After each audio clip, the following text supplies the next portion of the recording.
Hi friends, ఉరుకుల పరుగుల పనుల మధ్య భోగిసలాడే చిన్న జీవితాల మనవి.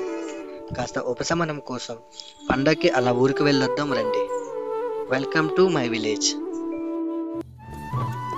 సెలవులకి పెరిగిన పల్లెటూరుకి వెళ్తే మీకు ఏం గుర్తొస్తుంది? ముఖ్యంగా చాలా రోజుల తర్వాత పండక్కి వెళ్తుంటే ఎలా అనిపిస్తుంది? నాకైతే ప్రయాణం మొదలు పెట్టినప్పటి నుంచి త్వరగా చేరుకోవాలని ఆతృత, ఏదో తెలియని ఒక చక్కని అనుభూతి. పైరుగాలితో పలకరించే పంట పొలాలు, పల్లె అందాల్ని పెంచుతూ కొండల మీద కురుస్తున్న మంచు బిందువులు, ప్రయాణం ముందుకు సాగే కొద్దీ జలపాతంలో జారే జ్ఞాపకాలు అలా కన్నుల ముందు జారుతుంటే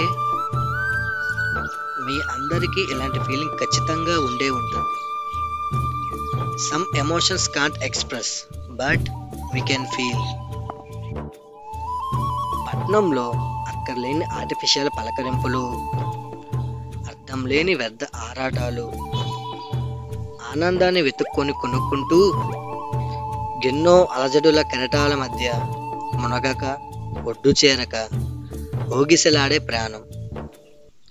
ఒకసారిగా పెద్ద లగ్జరీ షిప్లో కూర్చుంటే ఎలా ఉంటుంది? అలా ఉంటుంది మన గ్రామంలో మనం అడుగు పెడితే.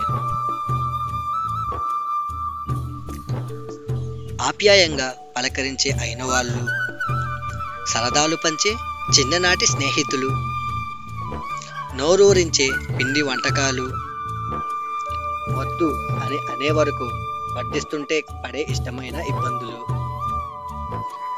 ఇలాంటివెన్నో అనుభూతులను నెమరు వేసుకుంటూ పొద్దున్న మొదలైన నా ప్రయాణం ఎన్నో ఆశలతో అందని ఆకాశాన కనువిందు చేస్తున్న సూర్యాస్తమయంతో సమయం తెలియకుండానే నా ఊరి ప్రయాణం ముగిసింది.